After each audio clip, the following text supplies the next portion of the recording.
Whether you call them chips or crisps, there's something so satisfying about putting your hand into that cardboard container and reaching for your next snack. Pringles.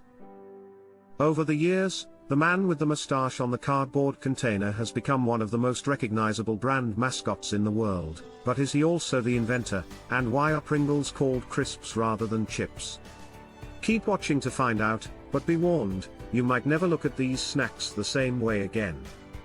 Pringles' origins are murky, and many people were involved in its development. While you could say the story began in 1956, we believe we should go back even further, all the way to 1837. That is the year in which William Procter and James Gamble started their businesses. William was an English candle maker, and James was an Irish soap maker. Although they didn't know each other, the two men had a lot in common. They both immigrated to the United States and settled in Cincinnati, Ohio, and while they both stayed there for the rest of their lives, neither of them had planned to do so. James was born in 1803 and immigrated to America with his parents in 1819. They were on a boat down the Ohio River bound for Illinois when James became ill, forcing them to stop in Cincinnati instead. His family decided to stay in the city, and James began working as a soap maker.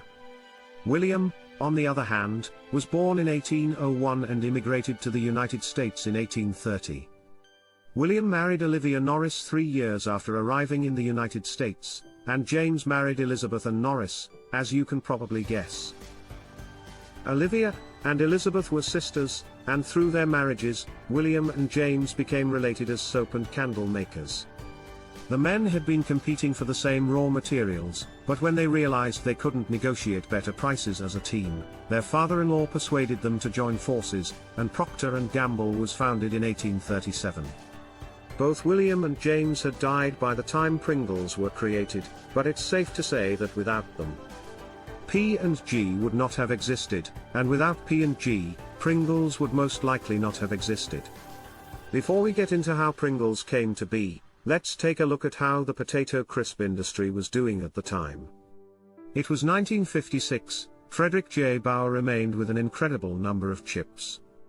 They are a convenient, inexpensive, and tasty snack, and they are an important processed potato find. However, many snack complaints were discovered. You can see the complaints and the Americanization of some serious issues, but people are starting to speak out. Number 1, they went stale so fast. Number 2, they got all greasy. Number 3, they got break into little pieces in the brain before you even get them. Number 4, they sell air. Why do all potato selling brands appear to be chipped? More air than chips surely. There must be some solutions to all of these problems. Gamble and Procter noted that what they had was increasingly more chips and problems. They decided to take matters into their own hands and do something with the easily breakable and reprogrammable chip. Sanexperty enlisted an expert technician in a median named Bauer, Frederick J. Fred began experimenting, and with the help of supercomputers, he was able to create the saddle-shaped package that Pringles is famous for today. This is known as a hyperbolic paraboloid, and by utilizing unique aerodynamics, the chips are now perfectly stackable, making them even more compact. More crush-resistant, Fred also invented a new way to package them, a tubular, vacuum-sealed cardboard can. Because each chip was neatly placed on top of the other, the grease spread was greatly reduced, and less oxygen reached the chips after opening a can. This, combined with the can's resealable plastic lid, allowed the chips to stay fresh for much longer. Finally, they filled the cans to the top, which solved the last and most vexing problem that traditional chip brands had: the chips tasted incredibly bland. P&G abandoned its innovative chip products after discovering they didn't taste very good, but if this were the end of the story, Pringles would not be as well known as it is today. So, what happened? Fred dedicated more than 2 years of his time and energy to the project, but he was eventually assigned to a different product. His Pringles designs were incredible, but he couldn't get them to taste good, and no matter how good a snack looks, if it tastes bland, almost no one will want to eat it. This is when the next key player enters the picture. Alexander Liepa. It was now the mid-1960s. Alexander was working as a researcher for P&G, and when he was asked to pick up where Fred had left off, he began experimenting and eventually succeeded in adding flavor to the bland chips by using dehydrated potatoes as a base. He added a few other ingredients and placed the paste in a biscuit cutter device. Each chip was the same size, shape, and weight. The first Pringles were released to the public nearly a decade after they were invented. The product began small and was initially sold in a few regions. While the can was a revolution in the snack world, not everyone was pleased. Pringles did not sell well in the 1960s and 1970s, and some called for it to be dropped from P&G's lineup. One reason was that the flavor was still not good enough for many, and while Ping had spent a lot of money to create a special kind of chip that can be easily stacked together, many disliked the uniform shapes. What happens after Pringles' initial failure?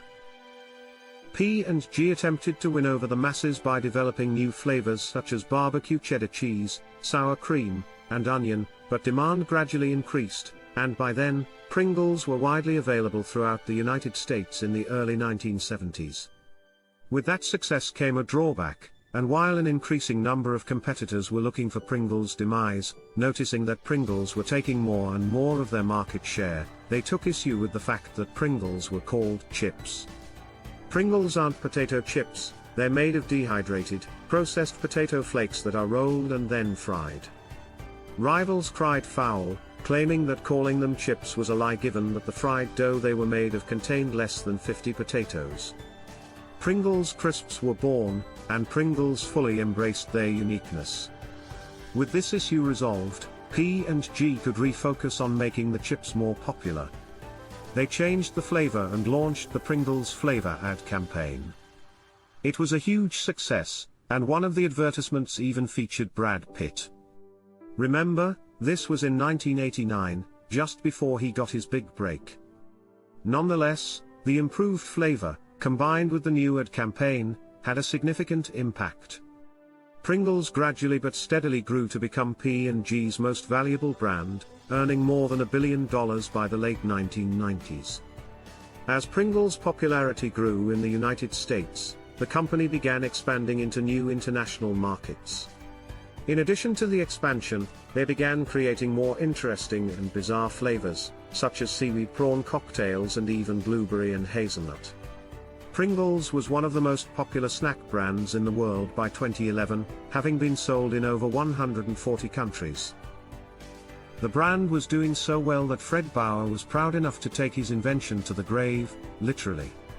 When Fred died in 2008, his family granted his wish to have his cremated ashes buried in a Pringles can.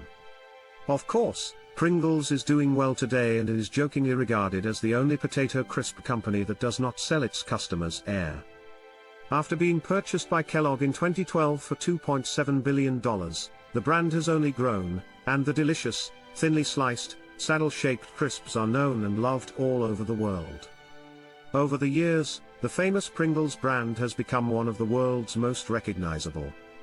While he has embodied many different looks, he has always sported his recognizably bushy mustache. The question remains, who invented Pringles? The man responsible for hiring both Fred and Alexander was Procter & Gamble, which was founded in 1837 by William Procter and James Gamble. So, with all of that information in mind, who do you believe was the original inventor of Pringles? This is the story of Pringles. What did you find interesting about this story? Most remarkable? Share your thoughts in the comments, and don't forget to subscribe to our channel for more motivational business videos.